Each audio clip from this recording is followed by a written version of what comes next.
Welcome to Democracy Now!, democracynow.org, The War and Peace Report. I'm Amy Goodman. Palestinian officials in Gaza report Israeli attacks have killed at least 17 people so far today, including 7 people seeking aid near a distribution point south of Khan Yunis. The attacks came as medics and at least 2 more Palestinians have died of starvation over the past 24 hours, as the trickle of aid entering Gaza fails to meet the needs of more than 2 million people.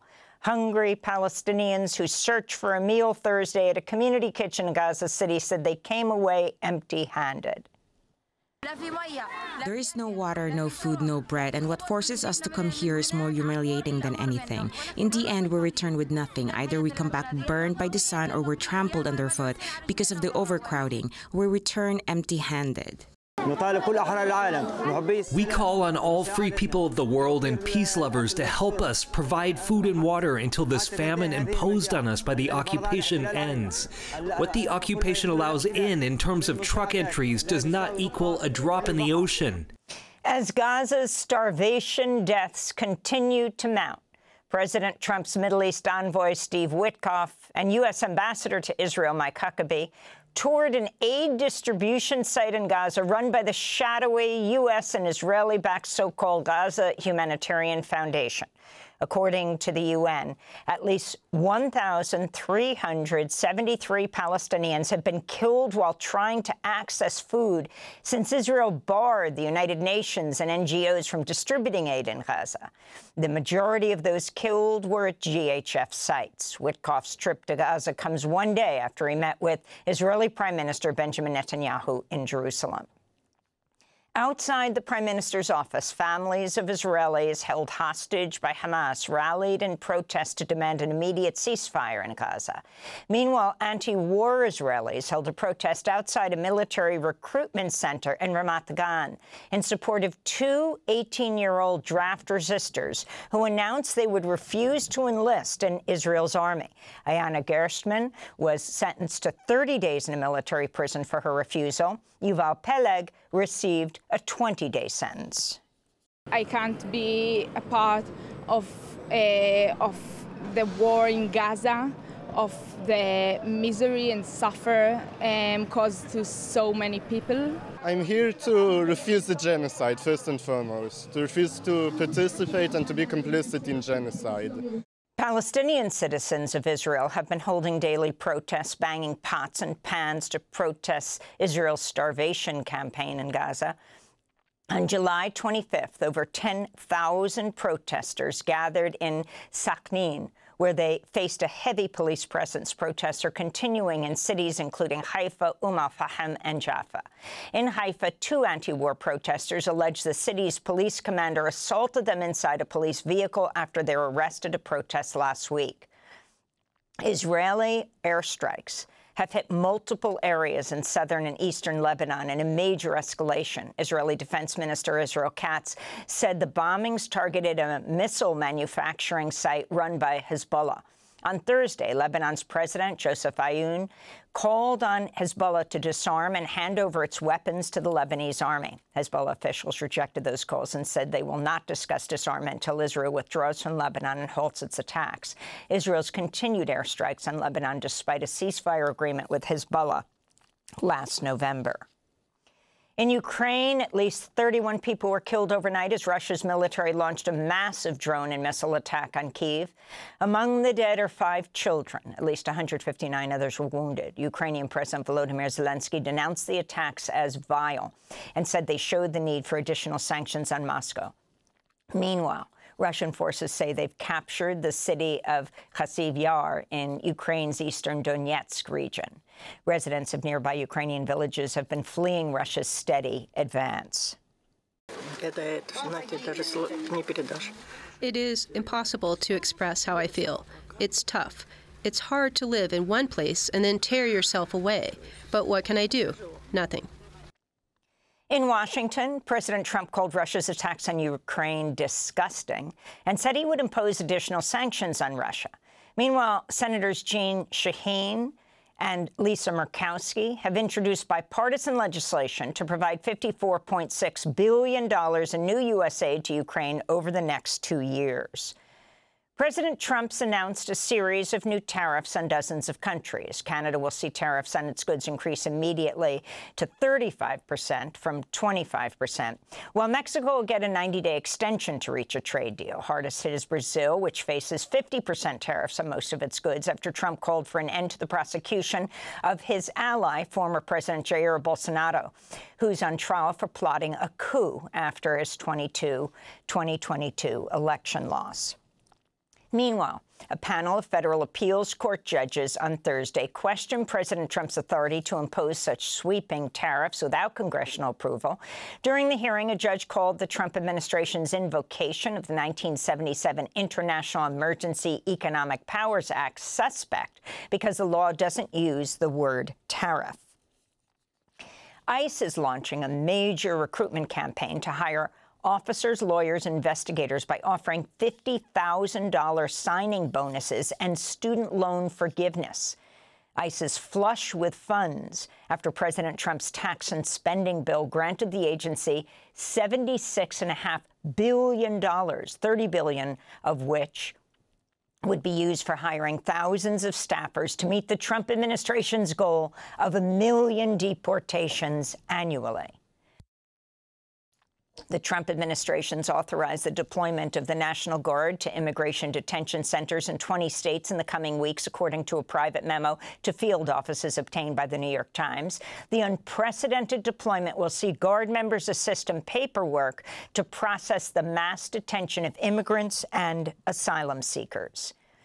In Texas, top emergency management officials from Kerr County have testified publicly for the first time since devastating floods killed more than 130 people over the 4th of July weekend.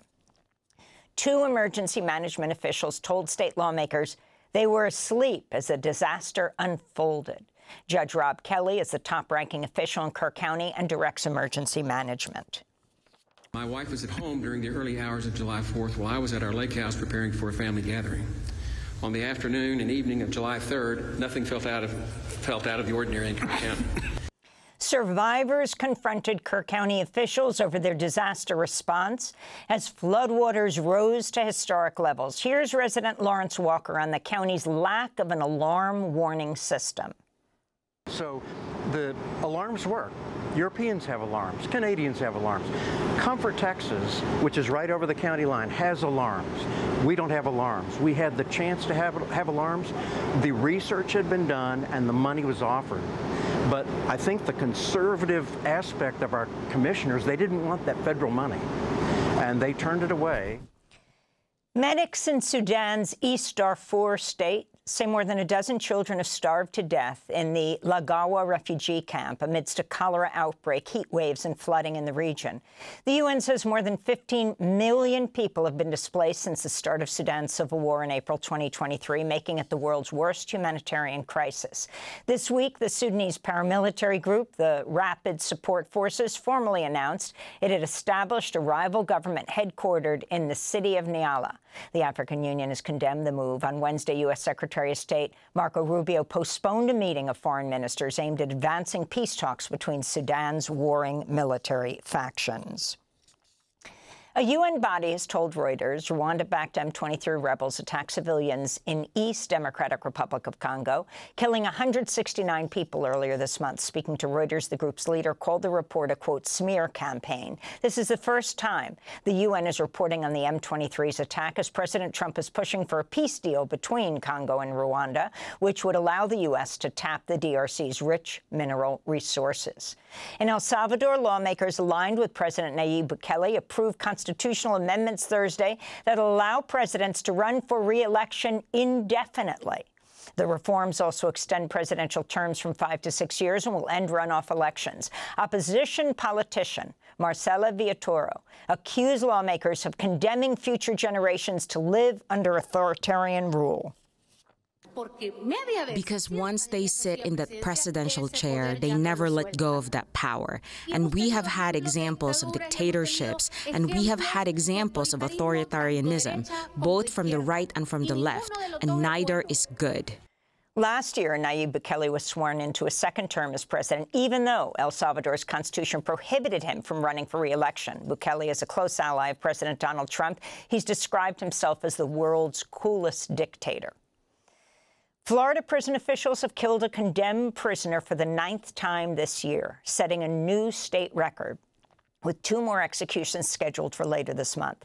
On Thursday evening, Edward Zakruski was strapped to a gurney covered with a white sheet and injected with a lethal 3-drug cocktail. His killing came a day after the U.S. Supreme Court rejected his final appeal for a stay of execution. Meanwhile, Tennessee's state Supreme Court has ruled that a death row prisoner can be put to death without deactivating an implanted device that regulates his heartbeat. 68-year-old Robert Black suffers from chronic heart failure and dementia. His lawyers argued the implanted device, which acts as both a pacemaker and a defibrillator, could deliver painful shocks to Black's heart to try to revive him during his execution. He's scheduled to die by lethal injection August 5th.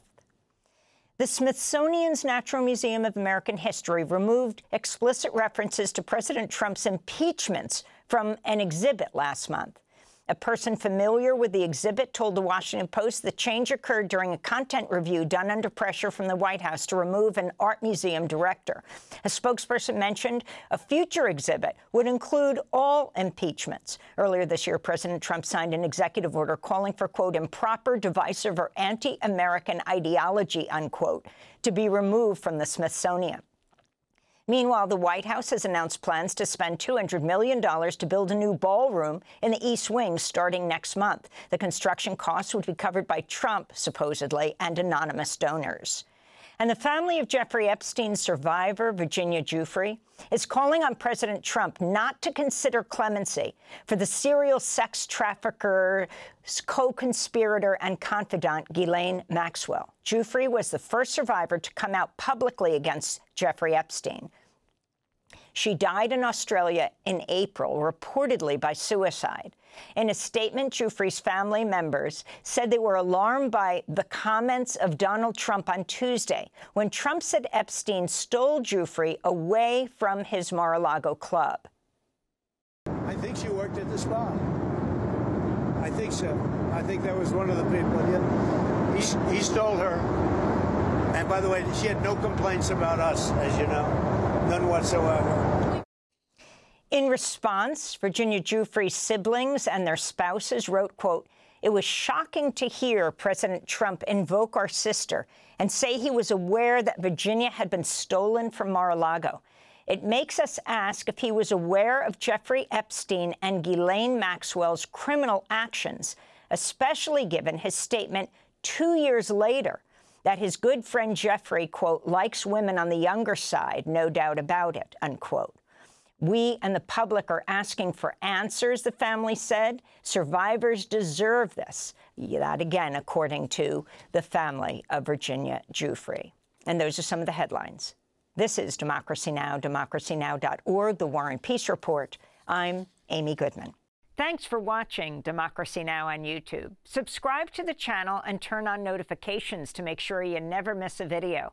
And for more of our audience-supported journalism, go to democracynow.org, where you can download our news app, sign up for our newsletter, subscribe to the daily podcast, and so much more.